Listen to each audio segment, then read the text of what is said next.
चुलबुल अच्छा करे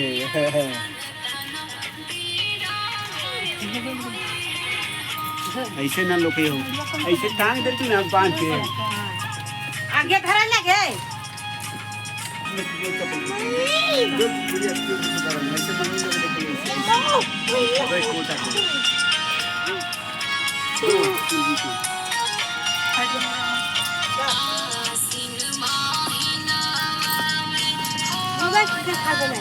लोग नहीं अभी मिट्टी दिखाई हो गई देख रहा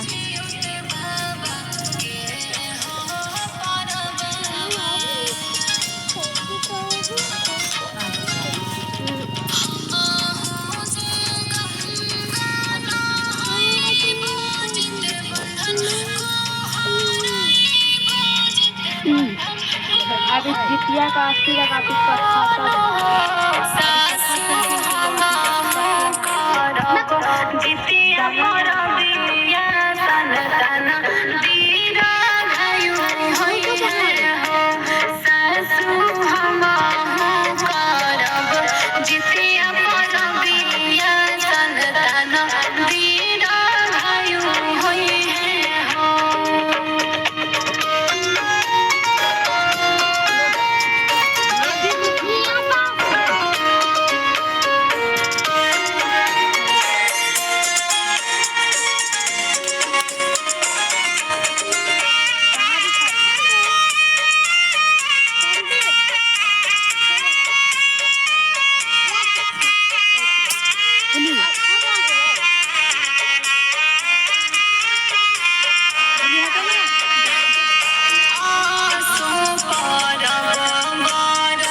जा रहे हैं। जीवित पुत्री का व्रत। जो माताएं अपने संतान के लंबे आयु के लिए पुत्र के काचे हुई इसको काटो, इसको हटो। बोली मत करो। पुत्र के प्राप्ति के लिए, सुहाग की रक्षा के लिए व्रत रखती है। हो रही है। मैं उसी का कथा सुनाने जा रही हूँ। तो आप सभी को जितिया व्रत का सभी को शुभकामनाएं।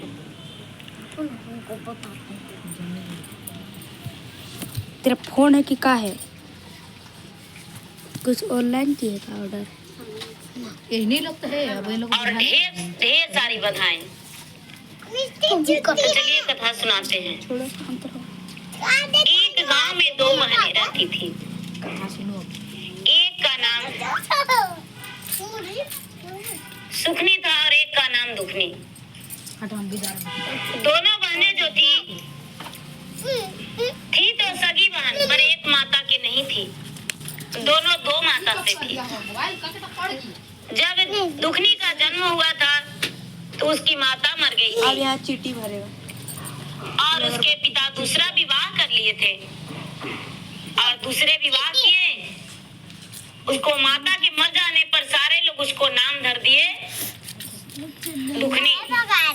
राजा जो थे, राजा कहने लगे कि हम इसका मुख नहीं देखेंगे क्योंकि ये जो है मेरा पत्नी को खा गई, इसलिए एक कुलच्छनी है। हाँ, हम इसे कभी अपना नजर से नहीं देखेंगे।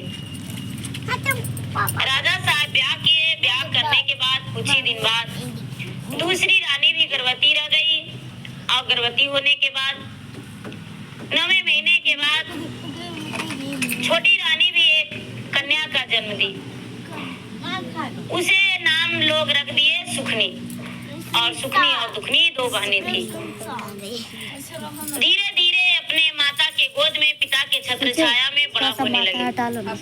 बड़ा होने के बाद अच्छा लगा। राजा से सभी लोग कहने लगे क्या आप ब्याह नहीं करेंगे? राजा बोले कि भला बेटी मेरा तो ब्याह क्यों नहीं करेंगे?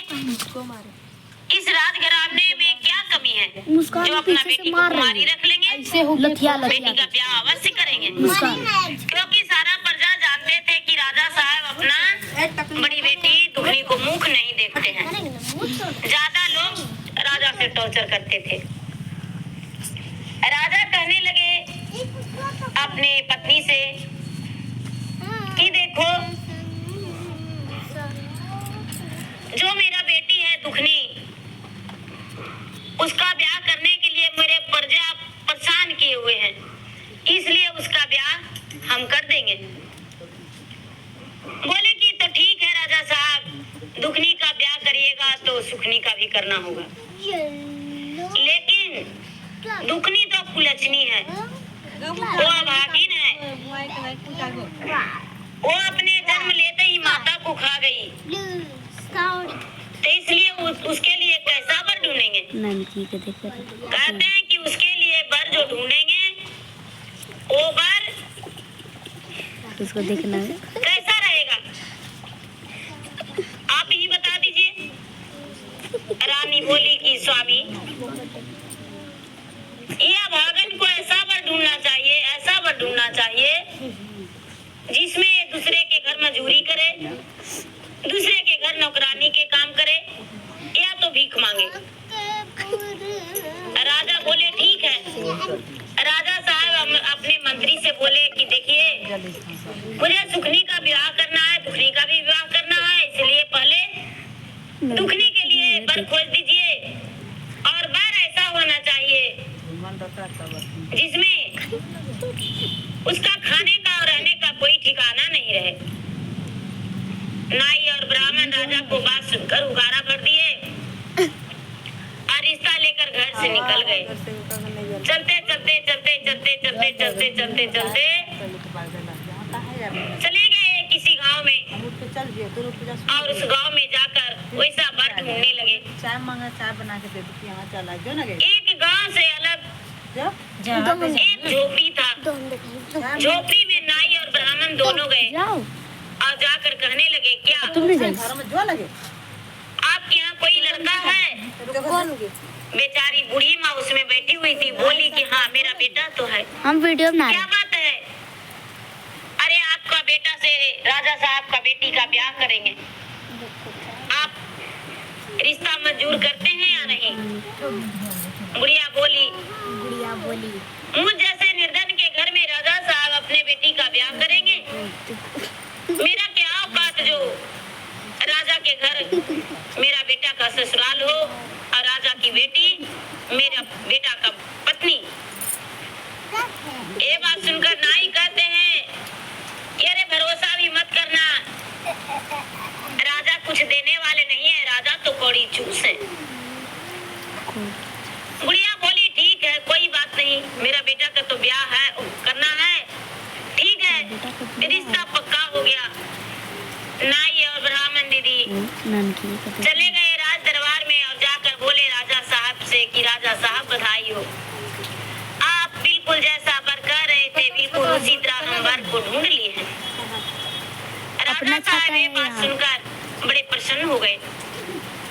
रानी को भी सुनाए तो रानी कहती है क्या दुखिया के लिए तो खोज लिए, सुखिया के लिए वर नहीं ढूंढिएगा, सुखिया के लिए भी वर ढूंढना होगा। नाई और ब्राह्मण को भेज दिए। नाई और ब्राह्मण उसी गांव में गए राजा के घर और राजा के घर जाके रिश्ता पक्का कर दिए राजा के बेटा से। दोनों बहन का ब्याह एक ही गांव में हो गया। नाई ब्राह्मण लौट कर आए, राजा से बताए। राजा से कहते हैं कि राजा साहब 10 तारीख का तिलक है और 13 तारीख का मड़वा है, 15 तारीख का बाराती है, बारात आएगा। बुढ़िया का बेटा तो ज्यादा लोग से नहीं आएगा, लेकिन राजा तो जो है वो बड़े बारात लेकर आएंगे। राजा साहब अपने घर में तैयारी कर लिए, लोगों प्रजा को सबको बताए कि मेरा बेटी का ब्याह है। धीरे धीरे वो दिन आ गया जिस दिन बाराती का दिन था। दीदी बारात आया तो बुढ़िया के बेटा तो 10-5 व्यक्ति आया, एक बैलगाड़ी लेकर आया। लेकिन राजा साहब जो आए सुखनी के बारात में घोड़े और हाथी का तो कहना ही नहीं। घोड़े हाथी से तो लाइन लगा हुआ था। दोनों बेटी का एक ही मंडप में ब्याह हुआ। सारा लोग देखकर कहते हैं कि हे भगवान, इसमें दुखनी का क्या गलती है? फिर भी राजा साहब 2 नजरों से देखे अपने बेटी को, अपनी ही बेटी को ऐसे किए, ये तो बहुत गलत है। ऐसा करके क्या करते, गांव वाला ही कहते ही रह गए। दोनों का ब्याह हो गया और दोनों अपने घर चली गई। धीरे धीरे समय बीतते बीतते 4-8 दिन बीता तो दुखनी के घर में चावल और आटा नहीं था। अपने सास से कहती है माँ जी क्या बनावे भोजन? सास बोली बहू कुछ लाएंगे बन मजूरी करके तब बनाना, मेरा बेटा तो निकम्मा निकारा है। कहती है माँ जी आप इजाजत दे तो क्या हम दूसरे को घर काम करेंगे? बुढ़िया कहती है बेटी तू तो राजघराने से पली बड़ी हो, एक राजघराने की बेटी हो तो तू भला दूसरे के घर काम करेगी? दुखिया बोली माँ जी पेट है तो मुझे हाथ तो चलाना ही पड़ेगा, अब तन है तो बस्तर से ढकना ही पड़ेगा, इसीलिए माँ जी हम जाते हैं गांव में काम खोजेंगे। बेचारी दुखिया बुढ़िया की बहू घर से निकल गई और जाके गांव में काम ढूंढने लगी। कोई लोग ऐसा दयालु थे, वो बुढ़िया के बहू यानी दुखरी को काम दे दिए। घर में बेचारी झाड़ू पोछा बर्तन लगाती थी और बासी कुछ भोजन लाती थी, कुछ तनख्वाह भी मिलने लगा 100-200 रुपये, उससे अपना गुजार करने लगी। आप बेचारी दुखिया का जीवन में कोई तकलीफ नहीं था। अपने हाथ के दम पे बेचारी नौकरानी के काम करके अपना प्रतिपाल अच्छा से कर रही थी। धीरे धीरे समय बीत रहा था।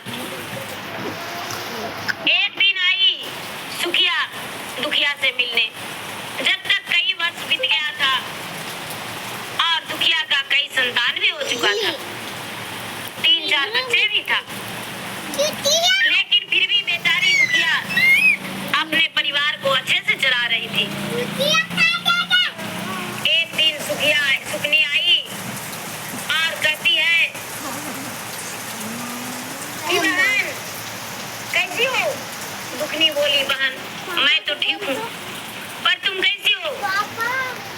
अरे बहन मैं क्या बताऊँ, मैं तो बहुत अच्छा हूँ। मेरा घर में खाने और पहनने का क्या कमी, मैं तो ढिलुआ से उतरते नहीं है। मेरा तो बस ढिलुए पे खाना मिलता है। राजमहल तो मेरा बहुत बड़ा है। अरे तू तो कभी मेरा घर आती ही नहीं हो। आखिर तुम्हारा प्रतिपाल कैसे चल रहा है? दुखिया बोली, दुखनी बोली, सुन बहन, मैं दूसरे के घर कपड़ा धोती हूँ, दूसरे के घर बर्तन धोती हूँ और दूसरे के घर बर्तन धो के झाड़ू भी लगाती हूँ, उसके घर भोजन भी बनाती हूँ, तब मेरा परवरिश होता है। सुखनी बोली, बहन क्या बात बोली? अरे मेरे घर में तो तुम्हारे जैसा नौकरानियों का बोझ है। जब तुम काम करने जाती हो तो लोग क्या देते हैं? बैठो बैठो। दुखनी बोली, बहन बची कुछ भोजन और कुछ तनख्वाह भी मिल जाता है, कुछ कच्चा चावल भी मिल जाता है, कुछ आटे भी मिल जाता है, साग सब्जियां भी मिल जाता है। उसी से हम अपना बच्चे का प्रतिपाल करते हैं। दुखनी बोली, बहन यदि नहीं करेंगे तो मेरा समय कैसे चलेगा? मेरा गृहस्थी बस मेरे हाथों का कमाया हुआ धन है। मैं तो दूसरे के घर जाता हूँ, काम करता हूँ, बस वही मेरा सब कुछ है। सुखनी बोली, बहन दूसरे को घर जा सकती हो तो क्या मेरे घर नहीं आ सकती हो? ये बात सुनकर बोली, बहन जब तुम कह रही हो तो तुम्हारे घर ही हम आ जाएंगे और रोज काम करेंगे। धीरे धीरे समय बीतने लगा। बेचारी दुखिया जाने लगी दुखनी सुखनी के घर और जाके झाड़ू बर्तन मजूरी करने लगी। एक दिन का बात है कि जीवित पुत्रिका का दिन आ गया तो नहाई खाए से एक दिन पहले दुखनी के बच्चा बोली, माँ तुम मौसी के घर जा रही हो, माँ मौसी से थोड़ा चावल मांग लेना, माँ मड़ुए का आटा मांग लेना, चने मांग लेना, कुछ सब्जियां भी मांग लेना माँ, और अच्छे अच्छे भोजन बनाएंगे, हम सब मिलकर खाएंगे। और माँ व्रत है तो व्रत में लोग बासी भोजन नहीं खाते हैं, तो क्या तू बासी भोजन करेगी माँ? और जीवित पुत्रिका के व्रत तोड़ेगी तो बासी भोजन से व्रत तोड़ेगी। आज थोड़ा खड़े अनाज मांग लेना माँ। दुखनी बोली, ठीक है बेटा, बहन के घर जाएंगे तो अपने बहन से बोलेंगे। बेचारी दुखनी गई और अपने बहन से कहती है कि दीदी बहन मैं तुम्हारे घर तो काम कर दिया, लेकिन मालकिन अरे ऐसे रखता नहीं, ऐसे देखते रहती। आज वीडियो बनाइए, मुझे थोड़ा सा वहाँ बज रहा है, उसको नहीं करते। अनाज दे दो खड़ा, बासी भोजन तो बच्चे को नहीं खिला सकते, इसीलिए हम बना हुआ भोजन नहीं ले जाएंगे, बचा भोजन। मुझे हमें कच्चा अनाज थोड़ा चाहिए। काहे लिया रे भाई? इतना सुन सुखनी जो थी बहुत कस के उलट पड़ी, पूरा भड़क उठी, आंखें उसका लाल लाल हो गया, चिल्ला उठी जोर से, आवाज में जैसे बादल गरज रहा हो, बिजली चमक रहा हो, उस तरह उसका आँख हो गया और गुस्से के मारे आँख बबूले होके कहती है कि तुम्हें नहीं पता, बड़ा आई हो खड़ा अनाज मांगने वाली। मैं तुम्हें कोई अनाज देने वाली नहीं हूँ, ले जाना है तो रात का बचा कुचा भोजन लेकर जाओ, और नहीं तो मेरे घर से तुम चली जाओ। तुम्हारे जैसा मेरे घर हजारों नौकरानियां आएगी। बेचारी विनती से कहती है दुखनी कि हे बहन मेरा बच्चे का आंख लगा होगा, और यदि बासी भोजन से हम व्रत तोड़ेंगे तो मेरा व्रत खंडित हो जाएगा, इसलिए बहन मुझे कुछ कच्चे अनाज दे दो। इतना बात सुनकर एक डंडे उठाई सुखनी और 2-4 डंडे लगाकर कहती है कि मेरे घर से चली जा। दुखनी आंखों में आंसू भरकर भगवान के ध्यान रख के और सुकनी के घर से निकल गई। घर आई तो उसका बच्चा देखकर बोला, माँ आज तू मासी के घर से आई तो कुछ लेकर नहीं आई? नहीं बेटा, हम कुछ नहीं लेकर आए हैं। तो माँ हम लोग क्या खाएंगे? कल तुम्हारा नहाई खाई है, परसों तुम्हारा व्रत है और उसके बाद व्रत करने के बाद नवमी के दिन पारण करेगी तो क्या खाएगी? सुनकर बेचारी दुखनिया बच्चे को कोई जवाब नहीं दी और एक रस्सी एक कुल्हाड़ी हाथ में ले ली और जंगल की ओर चल ली। मन में ठान ली कि अब हमें किसी के घर नौकरानी नहीं बनना है। हम जंगल जाएंगे, लकड़ी काटेंगे और लकड़ी काट कर बाजार में बेचकर अपने बच्चे का प्रतिपाल अच्छे से कर लेंगे।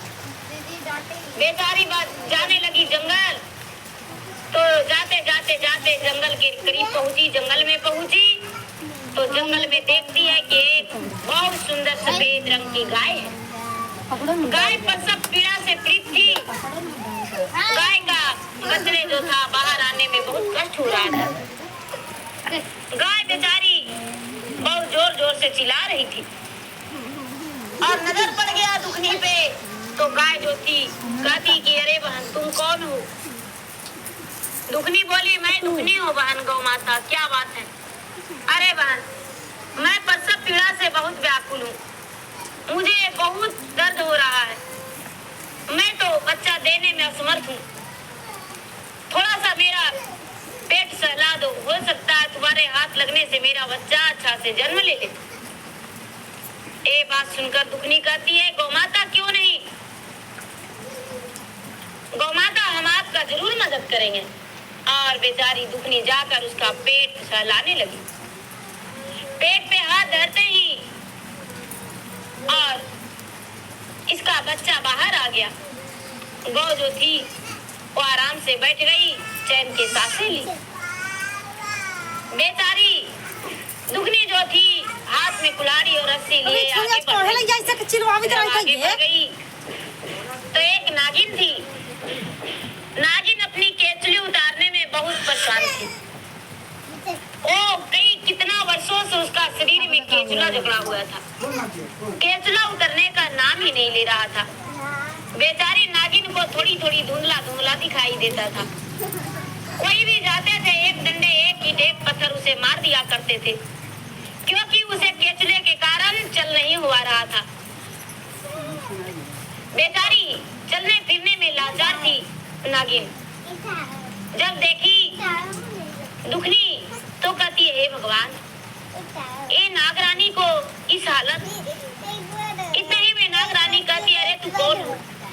कोई भी मेरे पास नहीं आया और मेरा शरीर को नहीं निहारा, और निहारने से पहले तो मुझ पे ईंट और पत्थर चला दिया करता था, लेकिन तुम जो हो मेरा करीब आकर और मेरा शरीर को निहार रही हो, मेरे दुख को अपने दुख समझ के आप मोहित बन रही हो।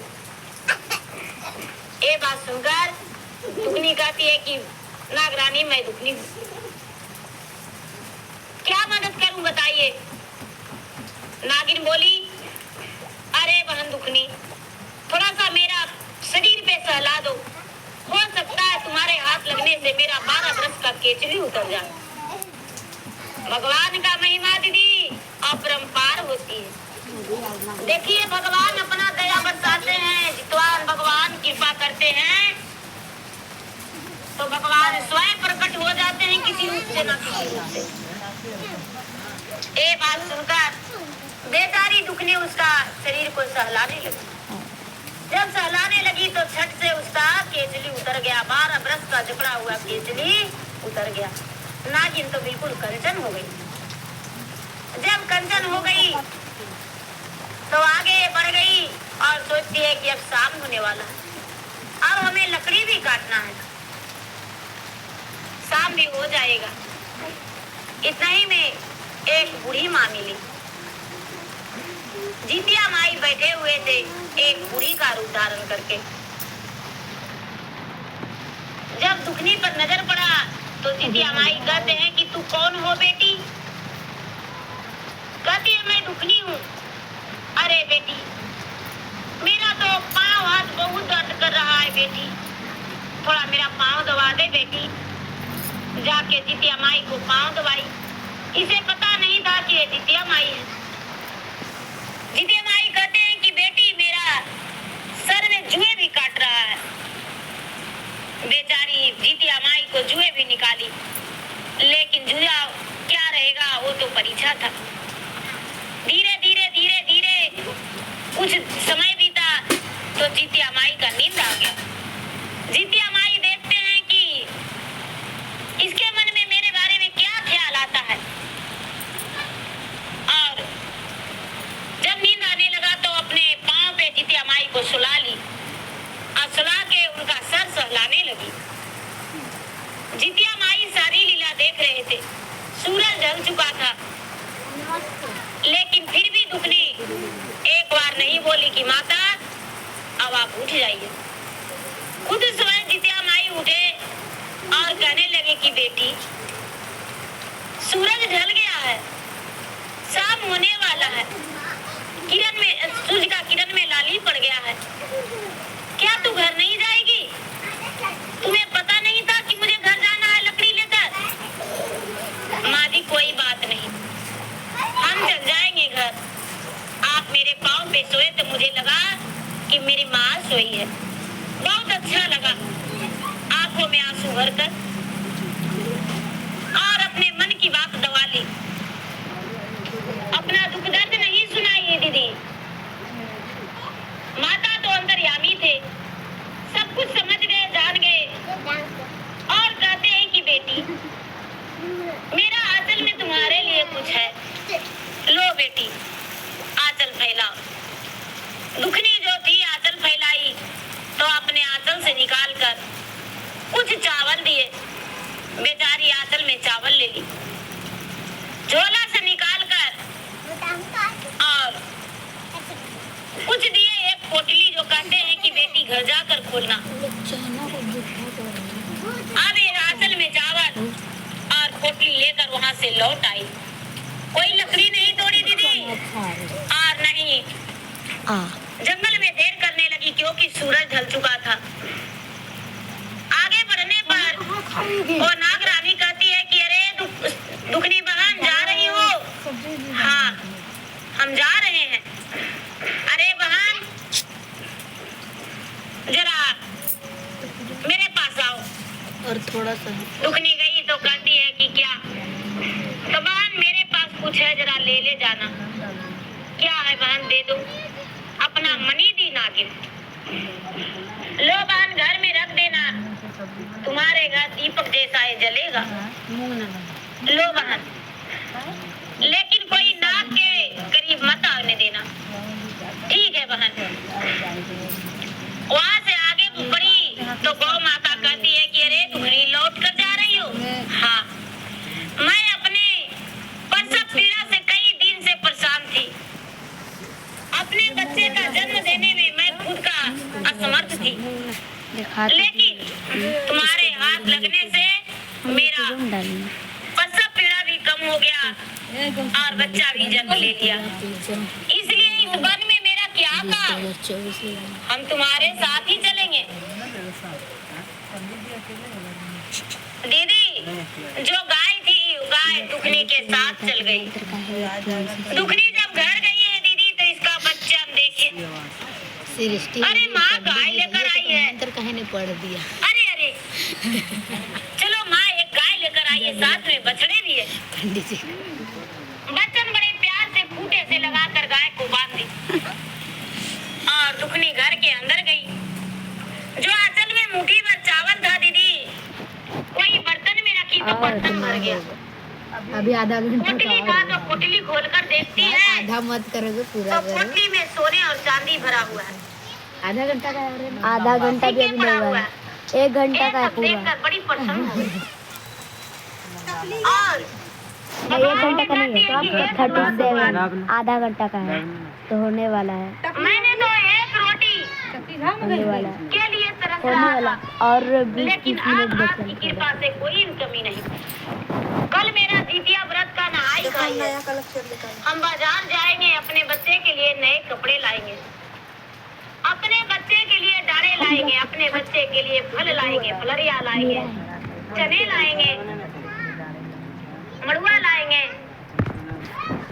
और बड़े प्रेम से हम भोजन बनाएंगे। और उपवास के दिन हम गंगा जी जाएंगे। प्रति वर्ष तो मैं गंगा जी नहीं गया था कभी, और कभी किसी घाट पे जाके स्नान नहीं किया था। मेरे पास वक्त नहीं था, लेकिन इस बार हम नदी जाएंगे और नदी में स्नान करेंगे, और नदी में स्नान करके उसका कीर्ति बनाएंगे, माता जगत जननी का पूजा करेंगे।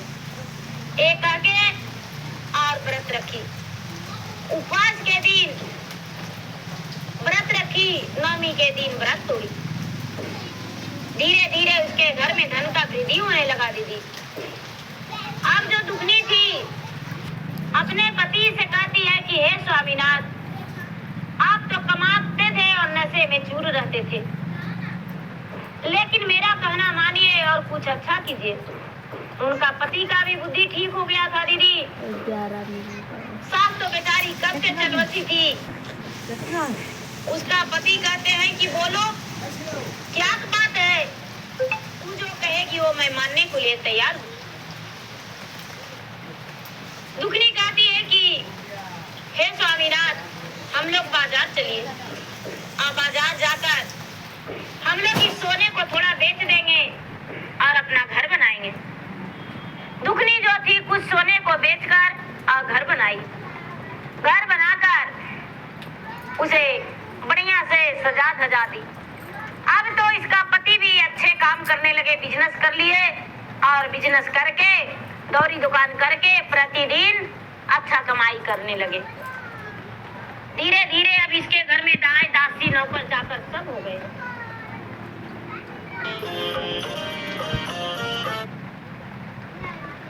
प्रेम से बोले, कटाई और कटिए भी क्या हुआ? हाँ इतना ही था। अरे बहन, थोड़ा सा मुझे मदद कर दो, मैं परसों पीड़ा से व्याकुल हूँ।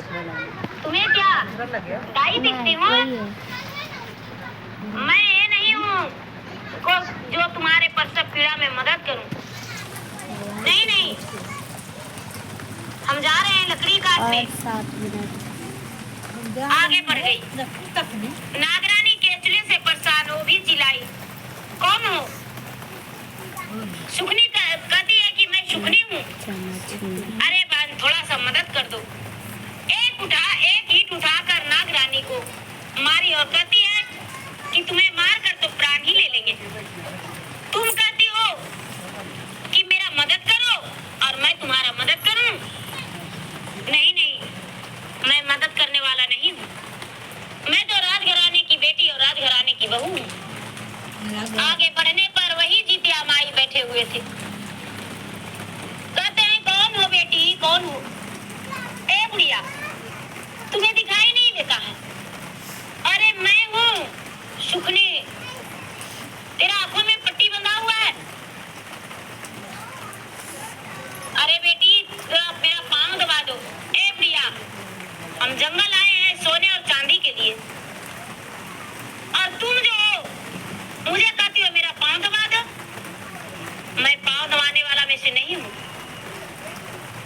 मुझे बस सोने और चांदी हीरे जवाहरात दो, वो लेकर मैं लौट जाऊंगा। ये बात सुनकर जितिया माई जो थे, जितिया माई एक पोटली दे दिए और बोले, लो बेटी, इसे ले जाकर घर में खोलना। जाओ बेटी जाओ। पोटली लेकर और चल दी। आगे जो नागिन थी, नागिन कहती है कि तुम मेरे पास आओ, सुखनी मेरे पास आओ। नागिन के पास गई। नागिन उतरा हुआ केचली दे दी और बोली, लो इसे लेकर घर जाना। ये भी फेंक दी। गाय माता कहती है कि अरे मेरा गोबर है यहाँ पे, इस गोबर को लेकर जाना, तुम्हारे घर लक्ष्मी प्रवेश कर जाएंगे। है छी, ये सब तो मेरा नौकरानी उठाती है। माता का दिया हुआ पोटली जब खोली तो उसमें क्या था? नदी में के बालू रेत था, नदी में के पीलू पथारी था। ये सब देखकर गुस्से में आग बबूला हो गई और दुखनी के पास गई और दुखनी के कहती है कि हम तुम्हें मार डालेंगे। तू झूठ बोली कि ये सब भगवान मुझे दिए, जितिया माई दिए हैं। कोई जितिया माई नहीं दिए, हम राजा के पास कंप्लेन करके और तुम्हें कारागार में डलवा देंगे। कहती है बहन तुम्हारे साथ आखिर क्या हुआ, तूने क्या किया?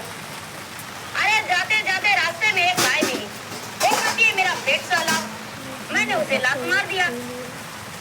आगे गई तो एक नागिन थी, मैंने तो उसे ईंट पत्थर से चूर दिया। वो कहती है मेरा केसरी भी निकाल दो। आगे गई तो एक बुढ़िया मिली, बुढ़िया कहती है मेरा बाल से जुए निकाल दो, खड़ा पैर दबा दो। मैंने उसे भी ठुकरा दिया।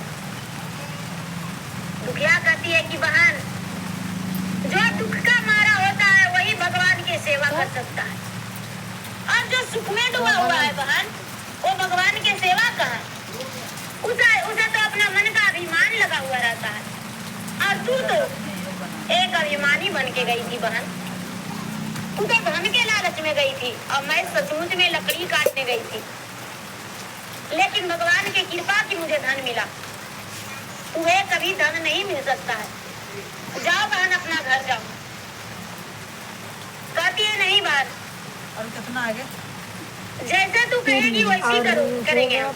लेकिन मुझे कुछ बताओ। 5 मिनट है यार, रुको ना। मेरा सास बड़ी ताना देती है, 5 मिनट है, उलझनी करती है।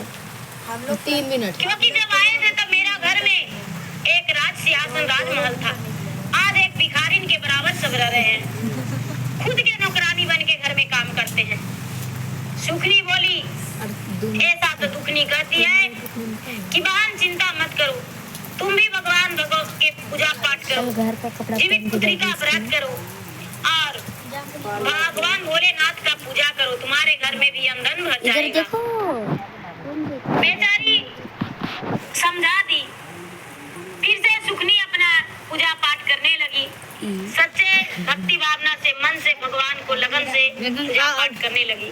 धीरे धीरे इसको भी खुशहाली जीवन बीतने लगा। तो दीदी अपने तन को घमंड नहीं करना चाहिए। हो गया खत्म। छुए दाना जीते बहन बाबा अपनी चरनिया, लेके ली लोटवा में गंगा जल पनिया। छुए दाना जीते बहन बाबा अपनी चरनिया, लेके ली लोटवा में गंगा जल पनिया। सोने सिंहासन रतना जड़ावल, लेके ले जित बहन बाबा तोरा लाया सनिया। छुए दन जित बहन बाबा अपनी चरनिया। सोने की प्राता में फल फल हरिया, लेके ले जित बहन बाबा तोरो ला भोजनिया। छुए दाजित बहन बाबा अपनी चरनिया। छुए दाजित बहन बाबा अपनी चरनिया। कंचन थाल कपूर के बाती, आरती उतारबो जित बहन बाबा। नैहर में देह मोरा भाई हो भतीजवा, ससुरा में देह जित बहन कुल परिवारवा। मंगिया में देह मोरा अवधा से दूरवा, गोदिया में दिया नंद लाल जित वाहन बाबा।